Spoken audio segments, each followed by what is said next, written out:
ಅನ್ನ ಹಾಕುವ ರೈತನ ಜಮೀನುಗಳಿಗೆ ನೀರು ಪೂರೈಸುವ ಪಂಪ್ಸೆಟ್ ಮಿಷನ್ಗಳನ್ನೇ ಕದ್ದೊಯ್ದಿದ್ದಾರೆ ಐನಾತಿ ಖದೀಮರು. ಹೌದು, ಈ ಘಟನೆ ನಡೆದಿರುವುದು ಹರಿಹರ ತಾಲೂಕು ಧೂಳೆಹೊಳೆ ಗ್ರಾಮದ ತುಂಗಾಭದ್ರಾ ನದಿಯ ದಡದಲ್ಲಿ. ಜಮೀನುಗಳಿಗೆ ನೀರು ಎತ್ತುವ ಮೋಟಾರ್ಗಳನ್ನು ಯಾರೋ ಖದೀಮರು ಕದ್ದೊಯ್ದಿದ್ದಾರೆ ಎಂದು ರೈತರು ತಮ್ಮ ಆತಂಕವನ್ನ ವ್ಯಕ್ತಪಡಿಸಿದ್ದಾರೆ.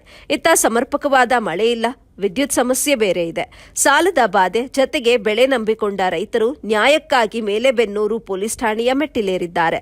ಸಾಲಕಟ್ಟಿ ಬಸವಣ್ಣಪ್ಪ, ಮಹಂತೇಶ ಸಾಲಕಟ್ಟಿ, ಕರೇಗೌಡರ್ ಗುಂಡ್ಯಪ್ಪ ಹಾಗೂ ಕರೇಗೌಡರ್ ಬಸವರಾಜಪ್ಪ ಮೋಟಾರ್ ಕಳೆದುಕೊಂಡಂತ ದುರ್ದೈವಿ ರೈತರುಗಳು. ಒಟ್ಟು 5 ಮೋಟಾರ್ಗಳು ಕಳ್ಳತನವಾಗಿದೆ ಎಂದು ರೈತರು ತಿಳಿಸಿದ್ದಾರೆ. ರೈತರ ಬದುಕನ್ನೇ ಈ ರೀತಿ ಹಾಳು ಮಾಡುತ್ತಿರುವವರನ್ನ ಕೂಡಲೇ ಬಂಧಿಸಿ ಅವರಿಗೆ ಕಠಿಣ ಶಿಕ್ಷೆಯನ್ನ ವಿಧಿಸಬೇಕು ಎಂದು ಗ್ರಾಮಸ್ಥರು ಕೂಡ ಮನವಿ ಮಾಡಿಕೊಂಡಿದ್ದಾರೆ.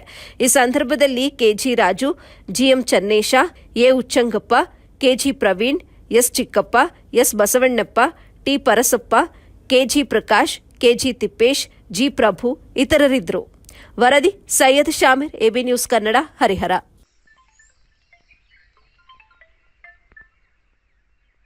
ವರ್ಕ್ ಮಾಡ್ಬೇಕು, ನೀರು ವಯಸ್ಸಕ್ಕೆ ರಾತ್ರಿ ಕರೆಂಟ್ ಇಲ್ಲದ್ರಿಂದ ಎತ್ಕೊಂಡು ಹೋಗ್ಬಿಟ್ಟಿದ್ದಾರೆ. ಹಿಂದೆಲ್ಲ ರಾತ್ರಿ ಕರೆಂಟ್ ಇರ್ತಿತ್ತು, ಅವ್ರು ನೋಡಿದ್ವಿ ಏನು ಹಾಕಿದ್ದಿಲ್ಲ. ಈಗ ಅಗಲ್ಸ ಕರೆಂಟ್ ಕೊಡೋದ್ರಿಂದ ಈಗ ರಾತ್ರಿ ಯಾರು ಬರ್ದಂಗಾಗಿದೆ ಹೊಡೆದಂಟಿಗೆ, ಹಂಗಾಗಿ ಮೋಟ್ರ್ ಕಳ್ತನ ಆಗಕ್ಕೆ ಅವಕಾಶ ಆಗೈತಿ.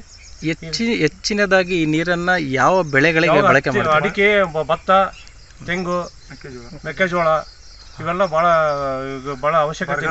ನೀರು ಬೇಕಾಗಿತ್ತು. ಅಡಿಕೆಗೆ ನೀರು ಬೇಕು, ಕೃಷಿ ಬಳಕೆಗೆ ಏನು ನೀರಿಲ್ಲ. ಮ್ಯಾಗ ಮಳೆ ಒಂದಿಲ್ಲ, ನಮ್ಮ ಕೃಷಿ ಜಮೀನುಗಳಿಗೆ ನೀರಿಲ್ಲ. ಈಗ ಈ ನೀರಿಂದ ಭಾಳ ಸಮಸ್ಯೆ. ನೀರು ಹಸಕ್ಕೆ ಮೋಟ್ರ್ ಖಾತಾ ಮಾಡ್ಕೊಂಡು ಅಡಿಕೆ ಹೋಗತ್ತೆ, ಭತ್ತ ಹೋಗತ್ತೆ, ಮೆಕ್ಕೆಜೋಳನೂ ಬಿತ್ತ ಟೈಮ್ ಮೆಕ್ಕೆಜೋಳನೂ ಹಾಳಾಗಿ ಹೋಗ್ತಾವೆ.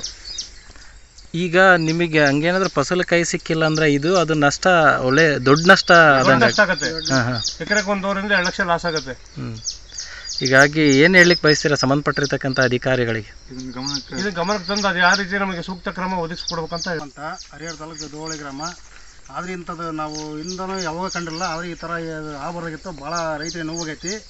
ಇದು ಏನಾರ ಮಾಡಿ ನೀವೆಲ್ಲ ಸಂಬಂಧಪಟ್ಟ ಅಧಿಕಾರಿಗಳಿಗೆ ಇದನ್ನ ಸ್ವಲ್ಪ ವರದಿ ಕೊಡಬೇಕು. ಕೊಟ್ಟು ಅವ್ರಿಗೆ ಏನಾರ ಈಗ ಅದು ಹೋಗಿರೋ ಒಂದು 50,000 ನಷ್ಟ, ಈಗ ಮತ್ತೆ ಹೊಸ ಥರ ಹೋದ್ರೆ 50,000 ರೂಪಾಯಿ ನಷ್ಟ, ಸ್ವಲ್ಪ ಕಮ್ಮಿ 1 ಲಕ್ಷ ರೂಪಾಯಿ ಅವ್ರಿಗೆ ನಷ್ಟ ಆಗೈತಿ. ಅದನ್ನ ಏನಾರ ಮಾಡಿ ನೀವು ಅದಕ್ಕೆ ಸಂಬಂಧಪಟ್ಟ ಅಧಿಕಾರಿಗಳಿಗೆ ಸ್ವಲ್ಪ ಭಾಳ ಇದು ಮಾಡಿ ಒಂದು ವ್ಯವಸ್ಥೆ ಯಾವ್ದು ಕಾರಣದಿಂದ ಇದನ್ನು ಒಯ್ದಿಲ್ಲ ಮೋಟ್ರ್ ಅನ್ನೋದಕ್ಕೆ ಈ ಪ್ರಶ್ನೆ ಬಾತಿ. ಇವತ್ತು ನಾನು ಇದು ಮೋಟ್ರ್ ಗೊತ್ತಾಗದ ರೈತರಿಗೆ ನನಗೆ ಗೊತ್ತಾಗದ ಹೆಂಗಂದ್ರೆ ಮಿಷನ್ ಚಾಲೂ ಮಾಡಕ್ಕೆ ಬಂದಾಗ ಇವು 5 ಮೋಟ್ರ್ ಗೊತ್ತಾಗಿರೋದು. ಹಿಂಗೆ ಒಯ್ದಿರೋ ದೇಶದಿಂದ ನನಗೆ ಎದೆ ಹೊಡೆದು ಇಲ್ಲೇ ಮತ್ತೆ ಊರಾಳಿರಿ ಫೋನ್ ಮಾಡಿದೆ. ಒಟ್ಟು ಪೊಲೀಸ್ ಅಧಿಕಾರಿಗಳು ರೀ, ನೀವು TV ಮಾಧ್ಯಮದವರಾಗ್ರಿ, ಇವ್ರು ನಿಮಗೆ ಇದೊಂದು ಸ್ವಲ್ಪ ಸೂಕ್ತ ಕ್ರಮ ಆಗಿ ನಮಗೆ 5 ಮೋಟ್ರ್ಗಳ್ನ ಹುಡುಕೊಡಕ್ಕೆ ನಮಗೆ ಪ್ರಯತ್ನ ಮಾಡಬೇಕು. ಇಲ್ಲ ಅಂದ್ರೆ ನಾವು ಸಾಲ ಎಲ್ಲರೂ ಒಂದು 100-125 ಮೋಟ್ರ್ ಎಲ್ಲರೂ ಹಾಕೀವಿ. ಇದೇ ನಚ್ಚಿಯಿಂದ ನಾವು ಎಲ್ಲ ಇರೋದು. ಈ ಮೋಟ್ರ್ ನಚ್ಚಿಯಿಂದ ನಾವೆಲ್ಲ ರೈತರು ವ್ಯವಸಾಯ ಮಾಡೋದು. ಹಿಂಗಾಗಿ ರೈತರು ಬಂದಾಗ ಕಳ್ತನ ಮಾಡ್ಕೊಂಡು ಹೋಗ್ಯಾರ. ಒಂದು 5 ಮೋಟ್ರ್ಗಳನ್ನೆಲ್ಲ ಕಳ್ತನ ಮಾಡ್ಕೊಂಡು ಹೋಗ್ಯಾರ. ಇನ್ನೂ ಮಾಡೋಕೆ ಹಚ್ಚಾರ, ಅದರಲ್ಲಿ ಯಾಕೆ ಬಿಟ್ಟು ಹೋಗ್ಯಾರ ಗೊತ್ತಿಲ್ಲ. 5 ಮೋಟ್ರ್ ಅಂತೂ ತಗೊಂಡು ಹೋಗ್ಯಾರ. ರೈತರಿಗೆ ಭಾಳ ಇದನ್ನು ಆತಂಕ ಸ್ಥಿತಿ ಆಗಿಬಿಡತ್ತೆ. ಇನ್ನು ಹೆಂಗೆ ಮಾಡೋದಪ್ಪ ಅಂತಂದೇಳಿ ಇದಕ್ಕಿಂತ ಹೆಚ್ಚಿಗೆ ಇದನ್ನ ಸಂಬಂಧಪಟ್ಟ ಅಧಿಕಾರಿಗಳು ಇದನ್ನ ಸ್ವಲ್ಪ ಶೋಷಣೆ ಇದು ಮಾಡ್ಕೋಬೇಕು ಅಂತಂದು ನಾವು ಕಳಕಳಿಯಿಂದ. ಎಷ್ಟು ಮೋಟ್ರ್ ಇಲ್ಲಿ ಕಳ್ತನ ಆಗಿದೆ? 5 ಮೋಟ್ರ್ ಕಳ್ತನ ಆಗಿದೆ. 5 ಮೋಟ್ರ್. ಒಂದು ಮೋಟ್ರ್ ಎಷ್ಟು ಬೆಲೆ ಬಾಳ? 49,000 ರೂಪಾಯಿ ಮಾಡುತ್ತೆ. 49,000 ರೂಪಾಯಿ. 49,000 ರೂಪಾಯಿ ಬರ್ತೈತಿ. ಹಂಗಾಗಿ 5 ಮೋಟ್ರ್ ಹೋಗ್ಯಾವು. ಇನ್ನೂ ಹೆಚ್ಚಿಂದು ಮಾಡಕ್ಕೆ ಹೋಗ್ಯಾರ, ಆದರೆ ಯಾಕೆ ಬಿಟ್ಟು ಹೋಗ್ಯಾರ ಗೊತ್ತಿಲ್ಲ. ಮತ್ತು ಜನ ಯಾರು ಬಂದಿರ್ಬೋದು. ಹಂಗಾಗಿ ಅದಕ್ಕೆ ಸಂಬಂಧಪಟ್ಟ ಅಧಿಕಾರಿಗಳು ದಯಮಾಡಿ ಇದನ್ನ ಸೂಕ್ತ ಅವರಿಗೆ ಪರಿಹಾರ ಕೊಡಿಸ್ಬೇಕಂತಂದು ನಾವು ಕಳಕಳಿಯಿಂದ. ಸಾಲಕಟ್ಟಿ ಬಸವಣ್ಣಪ್ಪ ಅಂತಾರೆ. ರಾತ್ರಿ 5 ಮೋಟ್ರ್ ಕಳ್ತನ ಮಾಡ್ಯಾರ ಸರ್. ನಮ್ಮ ತಮ್ಮದು ಒಂದು ವೈರ್ ಕಟ್ ಮಾಡಿ ಆಗಲೇ ಬಿಟ್ಟು ಹೋಗ್ಯಾರ ಸರ್.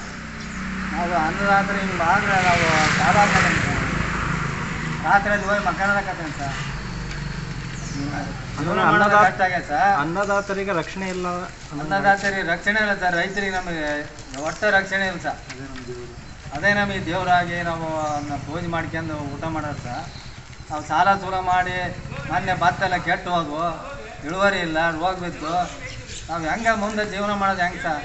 ಈ ಥರ ಆದ್ರೆ ಈ ಥರ ಕಳ್ತನ ಮಾಡ್ಕೊಂತ ಹೊಂಟಿದಾರ ಸರ್. ನಮಗೆ 1 ಲಕ್ಷ ರೂಪಾಯಿ ಬೇಕು ಸರ್. ನಾವು ಜೀವನ ಮಾಡೋದು ಹೆಂಗೆ ಸರ್? ಅಧಿಕಾರಿಗಳು ನಮಗೆ ಮೋಟ್ರ್ ಹುಡುಕಿ ಕೊಡ್ತಾರೆ.